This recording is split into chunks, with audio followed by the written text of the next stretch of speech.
Bonjour à tous, c'est Christophe pour ma chaîne NeoProDFX. Alors aujourd'hui on se retrouve pour une vidéo avec mon nouveau partenaire, donc c'est Gearbest maintenant. Ça va être le partenaire qui va remplacer Banggood. Déjà, d'entrée de jeu, c'est pas compliqué, il me propose une bécane. C'est une bécane qui coûte plus de 200 euros. C'est la AlphaWiz U30 Pro. Donc là, c'est quelque chose qui va déjà être un peu plus conséquent. Je remercie déjà la personne qui m'a permis de faire ce test et qui m'a gentiment invité à travailler avec eux. Moi, ça me fait super plaisir déjà qu'on me propose ça. Deuxièmement, Gearbest, ça va être un partenaire qui va être super sérieux pour tout ce qui va être visualisation des clics que vous allez faire sur les liens d'affiliation que je vais vous mettre. Parce que sur Banggood, je n'avais aucun visu. Je ne savais pas ce que je gagnais, c'est-à-dire qu'en fait, c'était Banggood qui gagnait ce que je cliquais en fait. Enfin, ce que vous cliquez sur les liens, moi je ne touchais que dalle. Alors que là, la différence, c'est qu'avec Gearbest, tous les liens que je vais mettre en description qui seront affiliés avec mes bécanes, je vais d'ailleurs vous mettre des liens, je vais générer des liens sur les anciennes bécanes que j'ai testées par le passé, si jamais vous voulez les acquérir, chez Gearbest, qui sont beaucoup moins chers déjà, qui vous permettra de les avoir beaucoup plus rapidement, parce que déjà avec l'entrepôt français, cette bécane, elle a été commandée vendredi, je l'ai vu ce matin, on est lundi, ça a mis le week-end avec GLS. Dans l'entrepôt français, c'est parti direct, alors qu'avec Banggood, c'est pas compliqué, c'était 1 mois et demi, 2 mois pour avoir une bécane, plus les frais de douane, et elles étaient plus chères.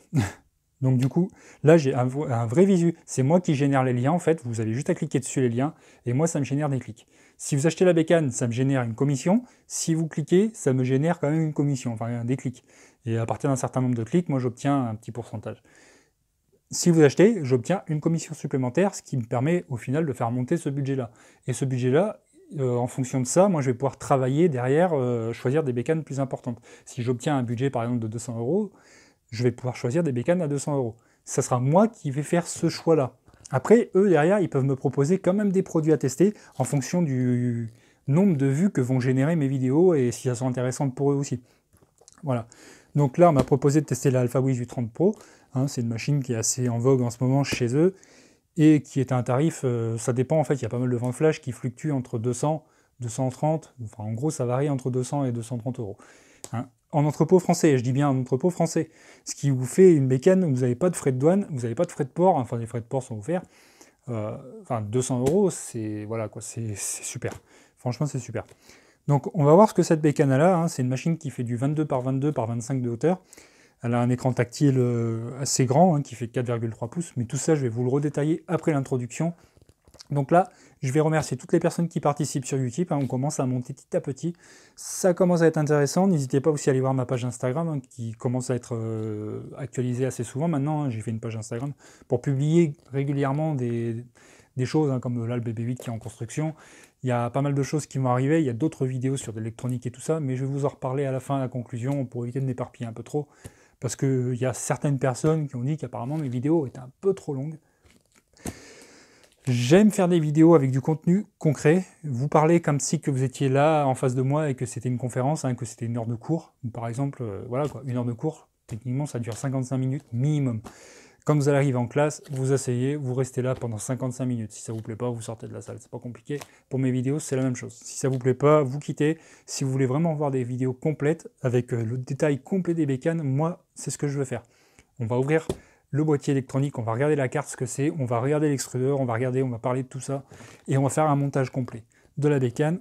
Je vais vous faire des impressions en timelapse, et on fera une conclusion pour savoir si la bécane a vaut le coup ou pas. Voilà.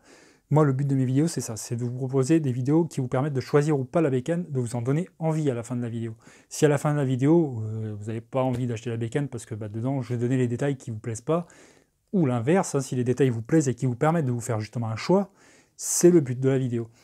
C'est pas de vous vendre un produit que je n'aurais pas testé ou que je vous aurais pas présenté en fait. Le but c'est pas d'ouvrir une boîte, de vous montrer ce qu'il y a dedans et puis de vous dire vous démerdez quoi. Non, là c'est vraiment vous donner un aperçu complet de moi ce que je ressens.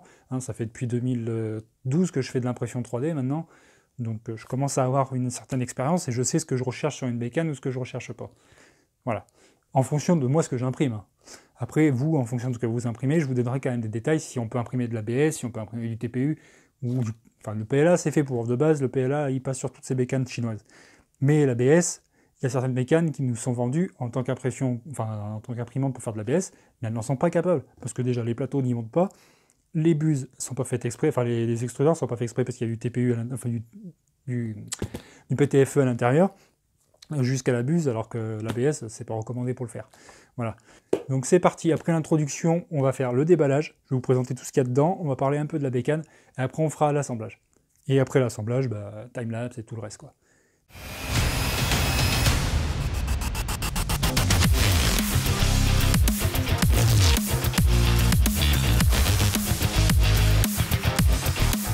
Allez go, c'est parti pour le déballage de la AlphaWise U30.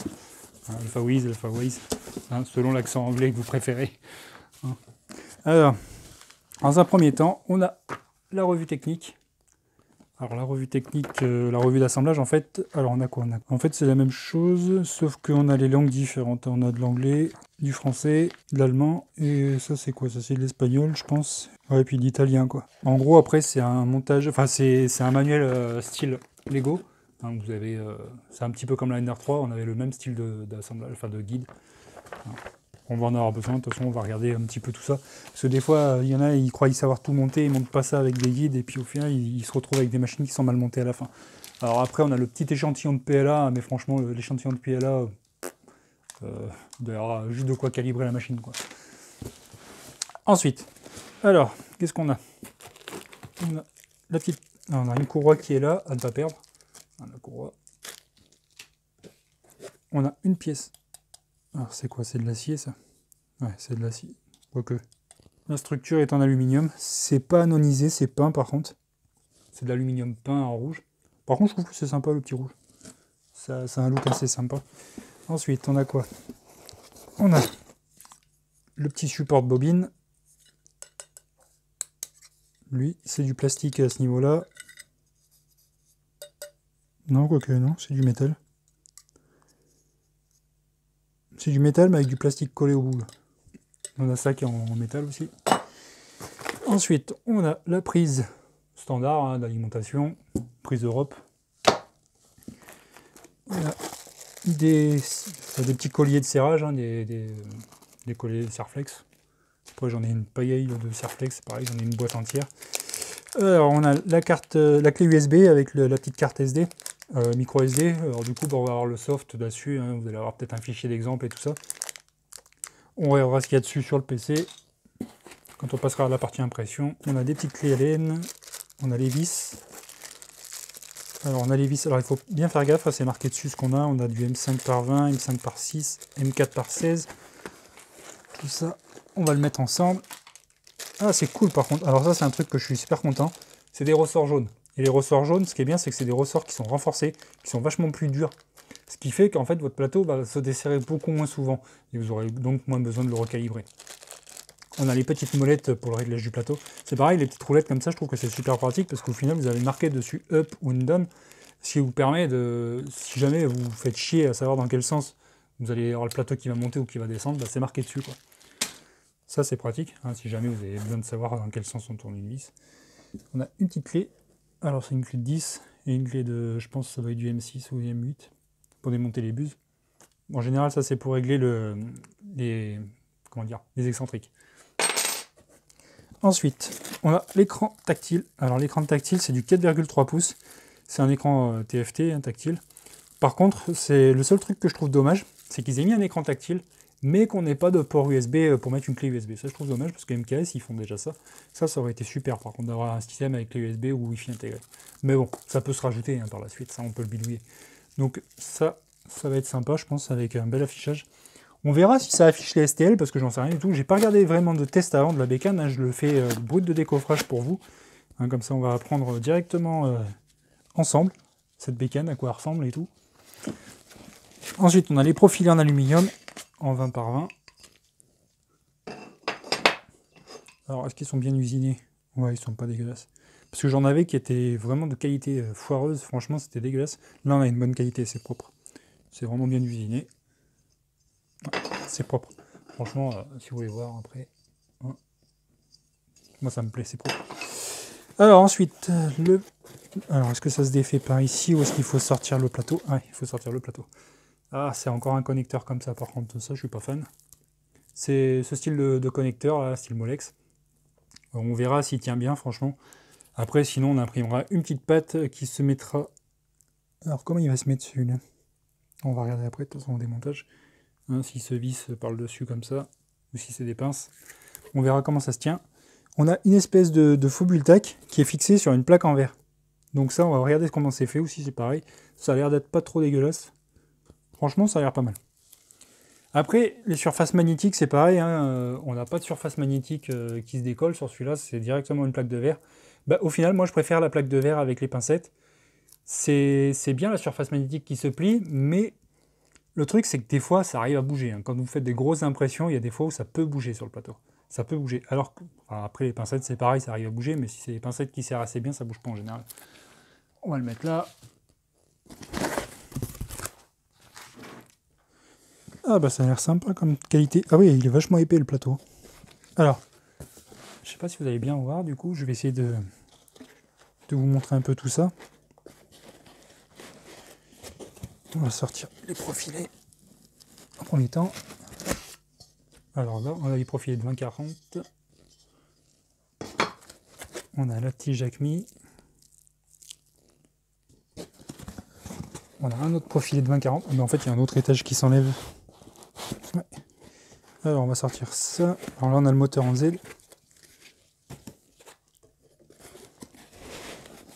Donc là, on a tout le dessous de la bécane qui sort.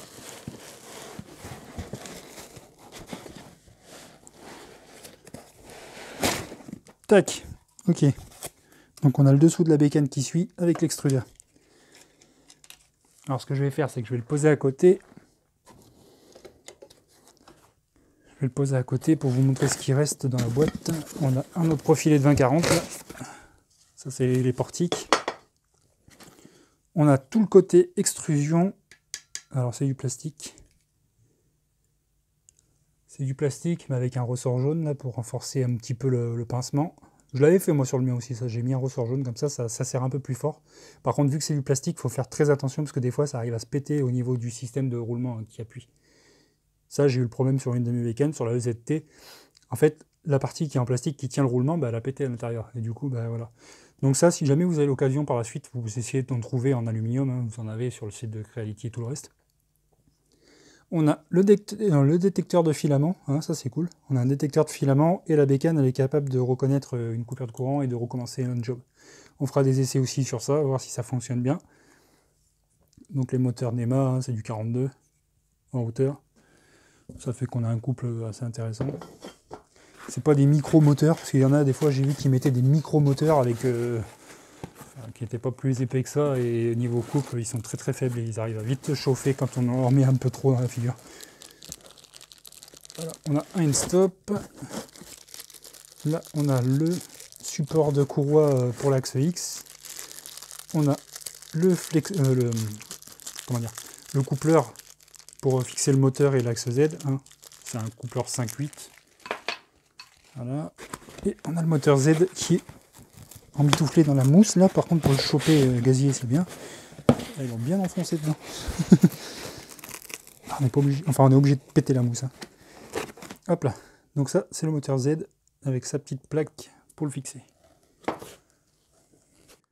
Allez, on se retrouve pour montrer un peu tout ce qu'il y avait dans le carton après le déballage. Donc, on a le plateau chauffant, hein, comme je vous disais, plateau avec un style Bultac qui est fixé via des pincettes sur une plaque de verre. Ils font exactement ce que moi je fais avec un Bultac, hein, je le fixe sur une plaque de verre, et ensuite ça me permet d'avoir un truc amovible, quoi. Et justement, si on a besoin de retourner la plaque de verre pour imprimer sur la surface en verre, on peut utiliser la surface en verre du coup. Après, je vais regarder un petit peu tout ce qu'il y a. On a le système Molex là, pour la fixation du câble.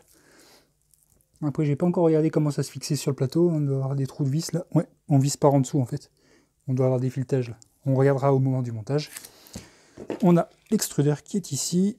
Alors, qu'est-ce qu'on a comme extrudeur à l'intérieur? On va regarder après, on va le démonter et je vais vous présenter ça plus en détail.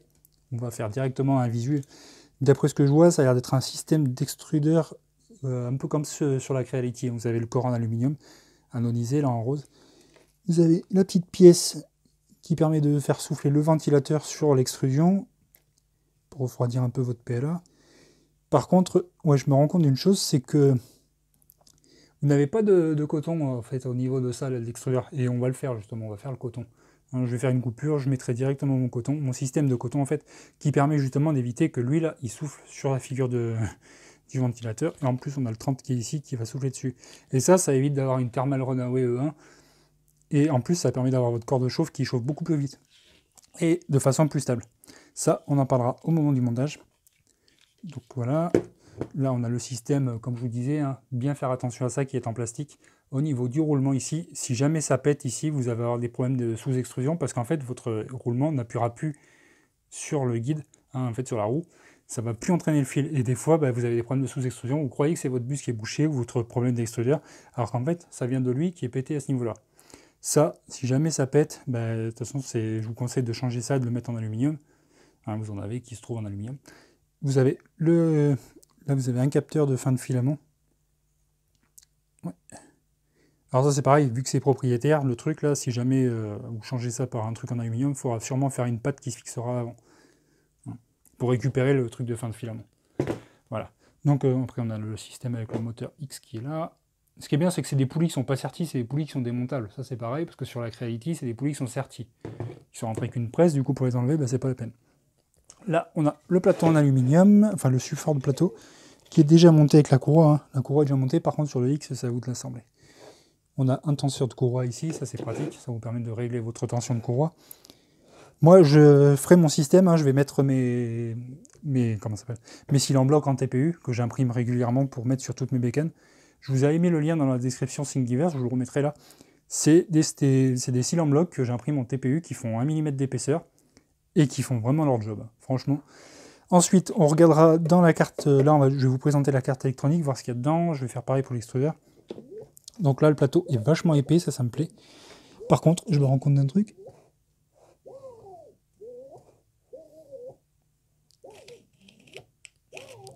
On a des à-coups, là, donc on va regarder si ça vient du moteur, si ça vient peut-être des steppers qui font les à-coups là, ou si les excentriques sont mal serrés. Enfin, par contre, les excentriques, ils ont l'air bien à monter quand même. Ça a l'air d'être bien serré. On a la plaque ici en aluminium avec les roulettes déjà montées, ça c'est pour l'autre côté de l'axe X. Je vous avais présenté les ressorts avec les roulettes de réglage du plateau. D'ailleurs, ça va être eux qui vont nous permettre de monter le plateau par en dessous. On a les profilés en alu, hein, les portiques avec le dessus. On a le moteur de Z, l'écran tactile.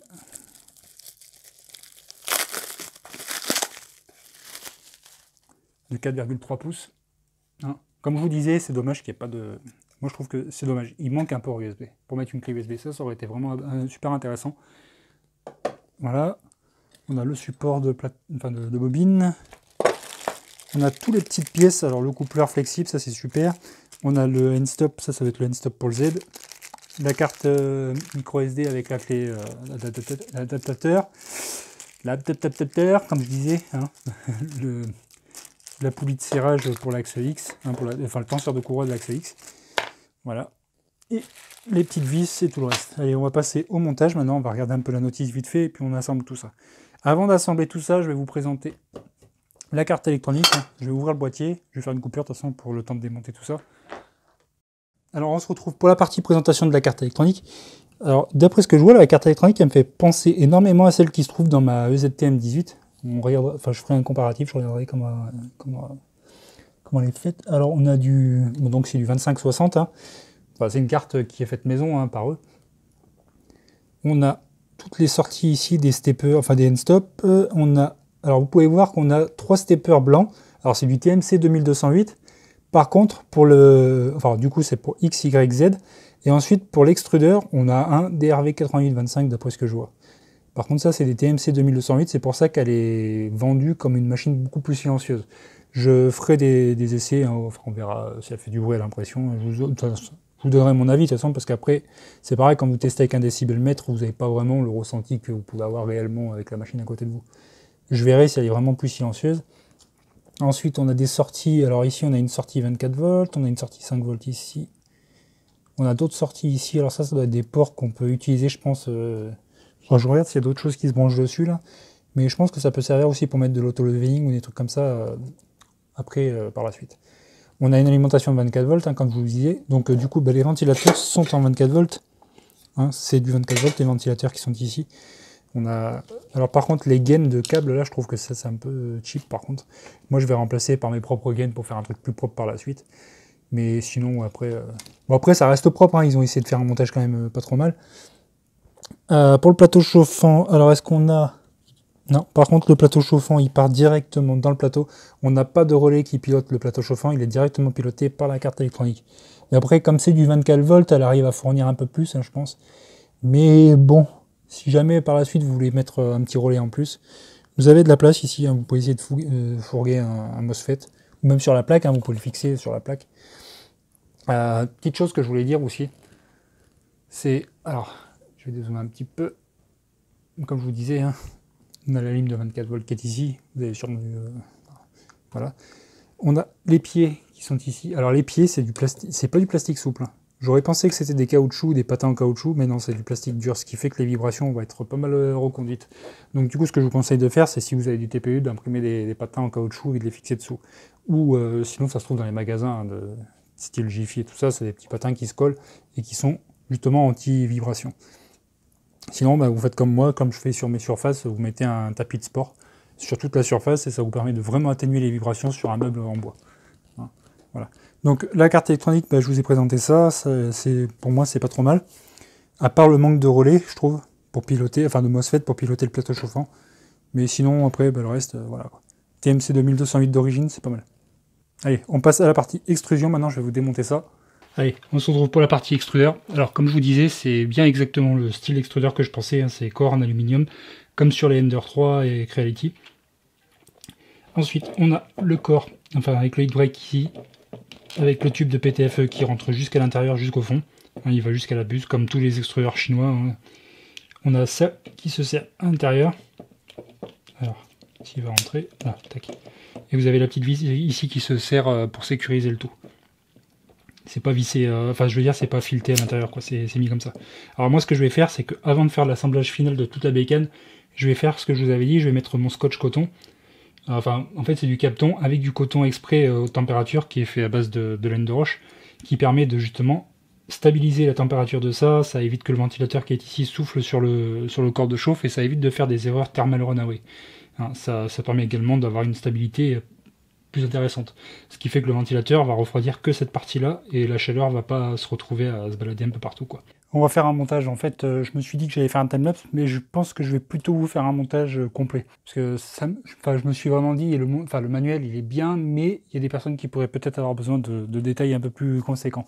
Donc c'est parti, on va attaquer ça sur les profilés déjà dès le départ. Donc il nous faut les M5 par 20.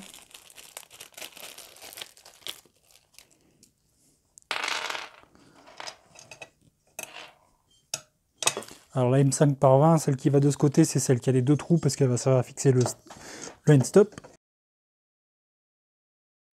Alors c'est pareil, mon petit conseil. Là, quand on monte le portique, ne jamais le serrer dès le départ. Hein, vous ne le serrez pas à fond. Vous le vissez, mais après on va faire le réglage à l'équerre. Pour être sûr d'avoir quelque chose qui soit bien droit, parce que des fois ce qui se passe, c'est que vous avez le portique qui va forcer sur un côté ou sur l'autre. Enfin, il va faire un triangle et du coup, bah, ça va faire que vous allez avoir les roulettes qui vont s'user. Vous allez avoir des fois l'axe qui va forcer énormément. Et un axe qui force, bah, c'est pas top. Non seulement ça fait chauffer les moteurs, au bout d'un moment, ça arrive à faire des décalages. Ça, je vous le redis à chaque fois quand je monte une bécane ou quand je vous parle des machines. C'est super important.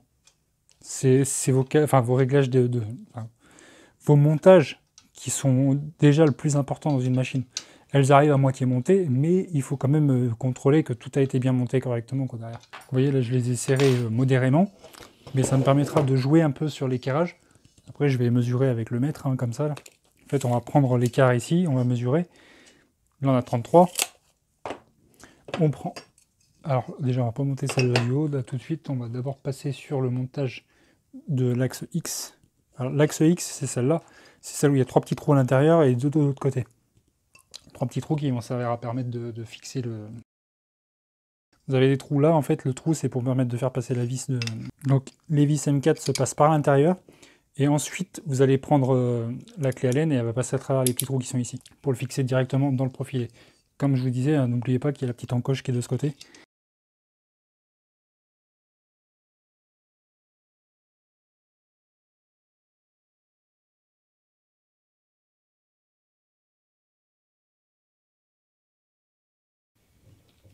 Pareil, ça, il faut bien vérifier que ça soit aligné par rapport à l'axe du profilé.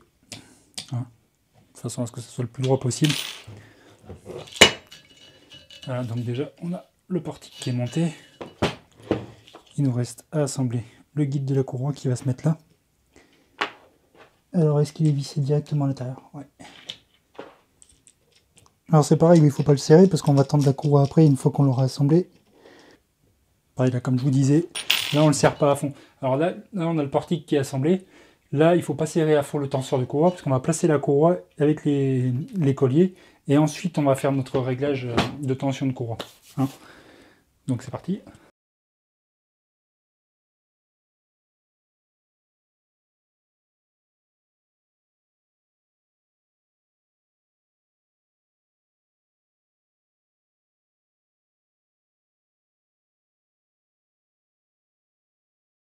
Voilà, on tend la courroie avec le tenseur de courroie. Là, la courroie est nickel. On vient faire glisser notre axe pour vérifier que tout est bien mis, qu'il n'y ait pas de choses qui forcent. Là, après, on va couper nos bouts de courroie qui sont trop longs maintenant, hein, parce que la courroie elle a été fournie en longueur suffisante. Du coup, il ne faut pas oublier de couper les morceaux qui sont en trop. Sinon, vous allez avoir un axe qui va déconner. Donc là, morceau de courroie qui sert à rien. Comme ça, je l'enlève. Comme ça, maintenant, la courroie va plus se prendre dans le... Vous voyez, voilà. Nickel. On va faire pareil de l'autre côté. Tac. Voilà, on a un assemblage propre, nickel. On va monter le moteur Z.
Allez, on va passer à la partie assemblage du plateau chauffant. Maintenant, vous avez vu à peu près tout ce que j'ai fait. Donc, comme je vous disais, hein, faites bien attention à votre éclairage. En haut et en bas, on n'a pas... Alors, attendez. Je vous avais dit, on a 33. On n'a pas 33, on a 32,9. En haut et en bas, j'ai 32,9. Voilà, donc c'est nickel. Donc, du coup, comme je vous disais, toujours mes réglages. Hein, toujours avoir un axe qui se descend à la main. Là, il force encore un tout petit peu parce qu'il faut que je graisse un peu plus. Mais quand il est graissé, normalement, l'axe monte à la main. Bon, après, il monte pas bien à la main parce que... Voilà. Bien que je prenne les deux côtés en même temps. Et il faut encore que je fasse des réglages un peu plus précis. Mais comme je vous disais, c'est super important que votre axe soit manipulable à la main. Là, c'est le temps que ma graisse... Voilà. Le temps que ma graisse descende. J'ai pris ça, mais j'ai comment dire... J'ai WD-40 qui est à l'atelier en haut. WD-40, dès que j'en mets, vous voyez, ça va nickel. C'est le temps que la graisse descende sur la vis acme. Alors ensuite, alors le plateau. Donc bien penser à enlever la plaque de verre hein, pour faire le montage. Sinon on ne pourra pas le monter, ça sert à rien. Alors du coup ça se met les vis par l'intérieur comme ça. Mettez vos 4 vis. Tac. Ça on va le pousser à fond. Prendre nos ressorts.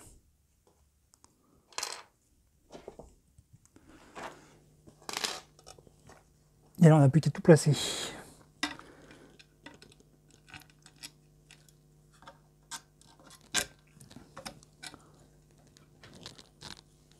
Alors il y a plusieurs trous sur leur plateau, enfin sur leur plaque en alu. Vous allez le fixer sur les trous extérieurs du plateau. Tac. On va en fixer quelques-uns pour éviter que les autres se barrent le temps que je les monte.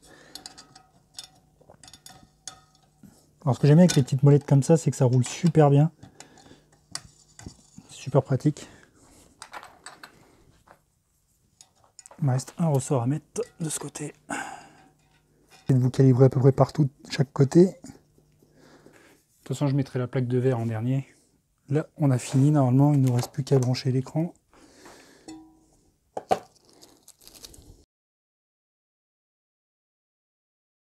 Voilà. Donc, on se retrouve après l'assemblage de la Alpha Wise U30. Donc, qu'est-ce que j'ai à dire dessus par rapport au montage? Alors, par rapport au montage, j'ai pas eu de soucis particuliers à dire. Il n'y a franchement rien de spécial. Comme je vous disais, les petites pattes qui se trouvent en dessous, hein, c'est du plastique rigide, hein, les petites pattes qui sont ici. Je vous conseille de les remplacer par des trucs en caoutchouc, hein, pour vraiment avoir quelque chose de stable et qui isole du bruit, quoi.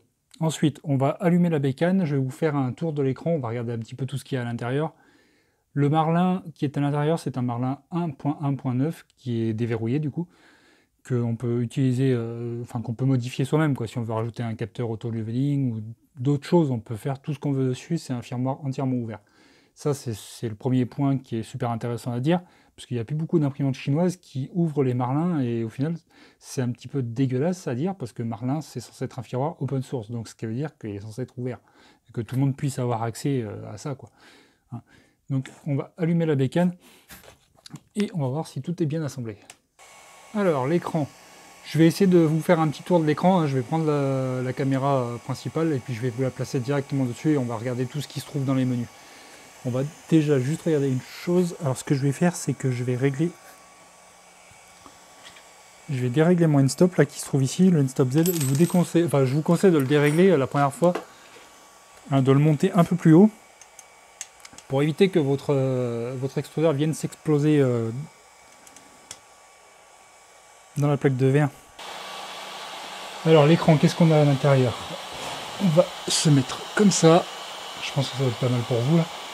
Alors, on a nozzle, donc on a ça. On a les tout petits réglages qui sont ici, alors les petits boutons qui sont en bas. On a Home, ça c'est pour le menu d'accueil. Tune pour les réglages, pour régler le feed rate. Ça c'est nickel par contre, pour régler aussi le flow d'extrudeur. Alors le feed rate c'est pour la vitesse d'extrudeur, enfin la vitesse d'impression. Mais aussi on peut régler le flow, ça c'est cool, on peut directement régler ça, on peut régler notre température. On peut le ventilateur d'extrusion, hein, celui-ci qui est sur le côté là, si vous le voyez sur la petite caméra, je ne sais pas si vous allez le voir sur l'autre. En fait, vous allez avoir celui-ci qui va se régler directement via ici. Là. On va voir si on est bien branché. Ah, c'est instantané, on n'a même pas à cliquer sur OK, c'est direct en fait. Ce que je viens de voir se mettre à tourner directement, il n'y a pas. On peut cliquer sur Stop directement pour l'éteindre. On a le bouton Tune pour revenir en arrière, du coup là. On a Move, du coup on peut bouger nos axes. Alors du coup, avant de bouger nos axes, du coup, il va falloir faire un Home. Et le Home, du coup, vous allez directement avoir les petites maisons qui sont ici, là, qui vous permettent de revenir en Home. Du coup, par exemple, pour le Z, on va faire un homing. Il vous demande si on est sûr, hein, pour être sûr de ne pas écraser le... Ok. Alors là, je l'ai réglé très haut, hein, de manière exprès. Hein, c'est vraiment exprès pour...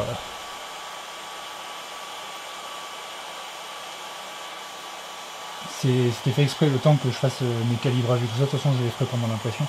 On va faire X et Y en même temps. Donc on y est. Yes. Je trouve qu'il réagit assez bien l'écran quand on clique bien sur le bouton. C'est vraiment intéressant. Voilà. Ensuite, qu'est-ce qu'on a d'autre? Alors on revient sur le menu en arrière. Donc on a les moves, donc là on a les utilitaires à l'intérieur, donc là pour le chargement du filament et le leveling, hein, c'est là où on fait les 5 points. On va faire après on aura le filament qu'on peut charger ici, ça c'est vraiment sympa aussi. On peut faire chauffer le plateau, on peut tout faire, en fait on peut tout contrôler, vraiment tout contrôler, c'est vraiment... L'écran est vraiment bien fait. Alors là j'ai cliqué sur l'autre d'à côté. Donc là on a File. Donc là, c'est les fichiers qu'on aura sur la carte micro SD. Alors c'est vraiment bien foutu. J'espère que vous le verrez bien de l'écran là-haut. Hop. Donc là, on revient en arrière. Donc voilà, on a les mouvements ici. Là, on peut désactiver les moteurs, hein, si jamais on veut les faire bouger à la main comme ça. Ensuite, on peut extruder ici. Ça, c'est pas mal aussi. On peut choisir si on veut avancer de 10, 1 ou 0,1 mm. Ça, c'est vraiment intéressant quand on fait des extrusions. Ça peut permettre de faire des tests de réglage, voir si on extrude bien le bon filament, enfin la bonne quantité de filament qu'on veut. Alors ensuite, donc move, c'est pas mal. Là, donc là, on a tous les autres réglages. Et là, après, on a l'écran d'accueil de base. Voilà. Donc là, si je mets à chauffer, par exemple, là, est-ce qu'on a accès à des menus ici? Non, là, en fait, ça va afficher, je pense, les informations au fur et à mesure de ce qu'on va switcher, en fait. Donc si jamais je mets à chauffer, par exemple, on va mettre l'extrudeur à chauffer, on peut monter de 1 degré ou de 10 degrés, d'après ce que je vois. Ouais, ça monte de 10 là. Et là, on peut cliquer sur 1 degré si on veut monter de 1 degré pour monter à 205 par exemple. C'est mon doigt qui a encore plein de dégrippants ou c'est que ça réagit pas bien?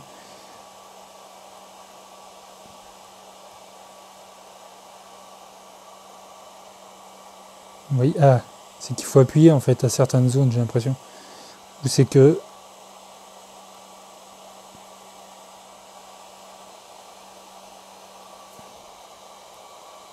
Vous voyez, des fois, j'ai l'impression que des fois, il réagit pas très bien l'écran par contre.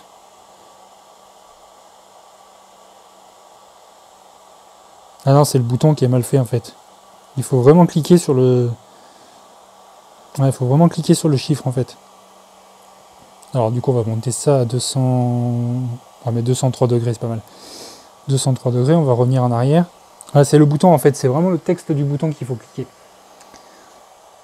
Donc là, c'est pas mal. Donc on va revenir en arrière, comme je vous disais, sur le home, on va voir. Là, donc là, on voit bien que ça monte. Alors après, je regarderai, je vous montrerai dans la deuxième partie, au moment des impressions, à quoi ça correspond tout le reste. Hein. Donc là, on a à peu près vu à quoi ça correspond. Donc le ventilateur que vous entendez souffler, je ne sais pas si vous l'entendrez sur le micro, c'est celui qui est en dessous, hein, qui refroidit la carte mère, et on l'entend vraiment fort.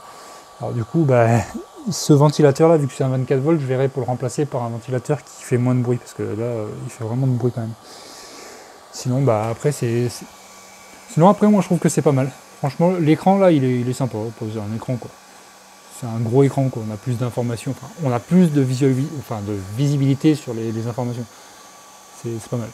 Donc là, du coup, si je reviens en arrière, que je fais ça, là, on peut mettre sur cool. Dès qu'on clique sur cool, en fait, ça coupe le chauffage. Donc là, après, le chauffage est complètement arrêté. Voilà. Donc après, on a le ventilateur qui est ici, donc les feedreds, tout ça, ça peut être intéressant de les régler au fur et à mesure que vous êtes en train d'imprimer, si jamais vos impressions ne vous plaisent pas. Hein, si vous avez l'impression que ça extrude trop ou pas assez, on peut y jouer sur ça. Après, chargement du filament, donc comme je vous disais, leveling. Alors leveling, vous avez vu, vous cliquez sur un point, elle va se placer au point où vous voulez calibrer le plateau, par exemple.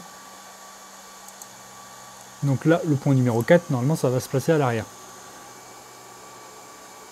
Donc là, elle se place à l'arrière, et là, en fait, on va calibrer chaque point, hein, les 5 points, on les calibre, et après, on n'a plus à y toucher, quoi. Du coup, c'est calibré, après, quoi. Voilà. Donc, voilà. C'était ma petite visu de l'écran, hein. C'est vraiment pas mal, moi j'aime bien. Une fois qu'on a fini, vous voyez, ça revient position de départ. Enfin, ça remonte pour éviter de cogner quelque chose. Mais c'est pas mal. C'est pas mal. Voilà, donc on est à la fin de la partie 1. Dans la partie 2, je vais faire des timelapses d'impression 3D, je vais faire une conclusion pour vous dire ce que je pense de la AlphaWise U30 Pro. Pour moi, le montage, déjà, ça s'est bien déroulé. Hein, la machine, elle est vraiment très intéressante à monter. Au final, c'est juste quelques pièces à assembler. Hein, vous n'en avez pas pour vraiment longtemps. Hein. Franchement, 45 minutes, la machine est assemblée. Elle est prête à imprimer. Il n'y a plus qu'à calibrer mon plateau, là. Et puis, je mets un fichier sur la carte SD. Et puis, c'est parti, on va imprimer un fichier. Donc, on se retrouve pour la partie 2 dans la prochaine vidéo. À bientôt!